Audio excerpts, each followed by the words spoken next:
250,000 people pack the stands at Aintree to watch the world's greatest, most grueling steeplechase, the Grand National. 29 runners line up at the tapes before the start. As usual, attention focuses on the handful of Irish challengers, and the bookies have been doing brisk business on Conneyburrow, Churchtown and Royal Tan, three of the most fancied chasers in the race. And there they go. 30 fences lie ahead of them on the 4.5-mile course, and every one of them as tough an obstacle as you'll find anywhere. Already Conneyburrow, Sanperion, Triple Torch and Legal Joy are in front. Royal Tan and Churchtown are somewhere in the middle of the pack.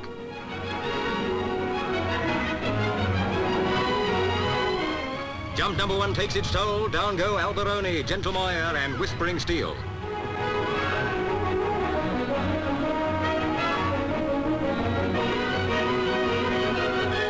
At the second jump, Dominick's bar is the first fatal casualty.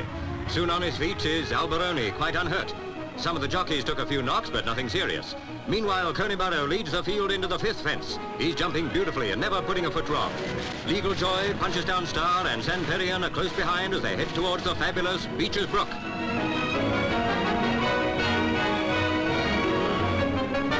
Slow motion reveals their full grace and poise as the horses take the fence. For once, Beechers doesn't claim a victim. They're all over safely.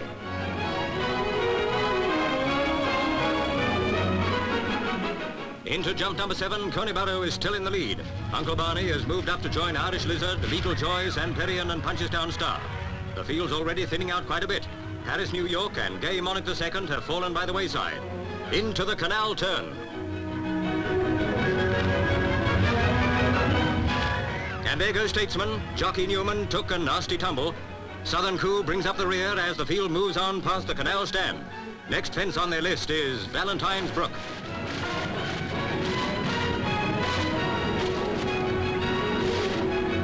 They're all over, safe and sound.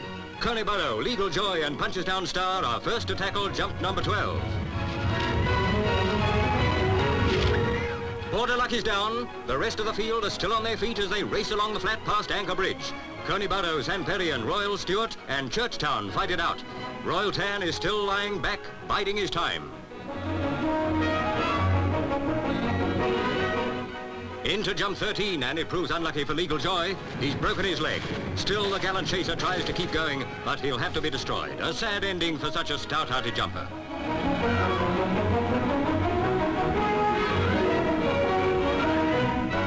There's little change in the leaders as they tackle the chair. Another tricky one. And there's a tougher one yet to come, the water jump. Conneyburrow is still in front. Up and over goes Conneyburrow, but he stumbles. A superb recovery, but he's lost a lot of ground. As they head away from the stands for the second time round, Royal Stuart, Sanperion, Punches Down Star and Churchtown are in the lead. With another 14 jumps still to go, the field's been whittled down to almost half.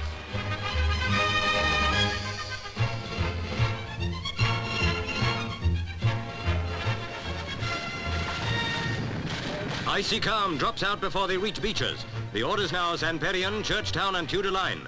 Conneyburrow is gaining ground again, but Brian Marshal is still content to keep Royal Tan in the middle. His challenge is yet to come. Again, there are no casualties at Beechers.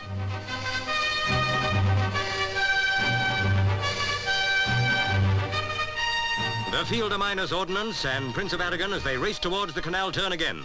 Churchtown and Sanperion are still in the lead.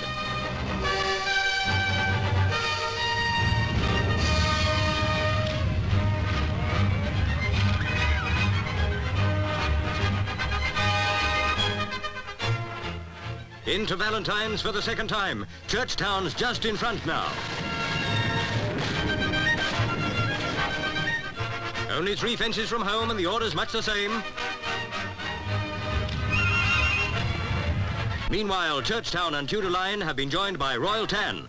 Brian Marshal, who rode the national winner last year, has ridden another superb waiting race, keeping Royal Tan back until the right moment. He's just in front as they come into the last fence. Tudor Line makes a bad jump and loses a length, but he hasn't given up yet.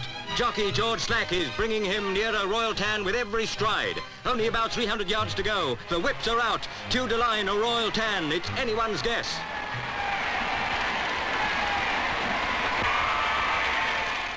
Tudor Line is still gaining, but Royal Tan holds on to win at the post by only a neck. A great finish to a great race. Jockey Slack says well done to Brian Marshal for a truly magnificent victory. Not for nearly 70 years have the same owner, trainer and jockey won the National 2 years running. But thanks to Royal Tan, that's the record achieved by Brian Marshal, owner Mr. Joe Griffin, and Vincent O'Brien, the brilliant young Irish trainer. Already the victorious trio have decided on their next goal, to win the National in 1955, perhaps with the same great-hearted conqueror, Royal Tan.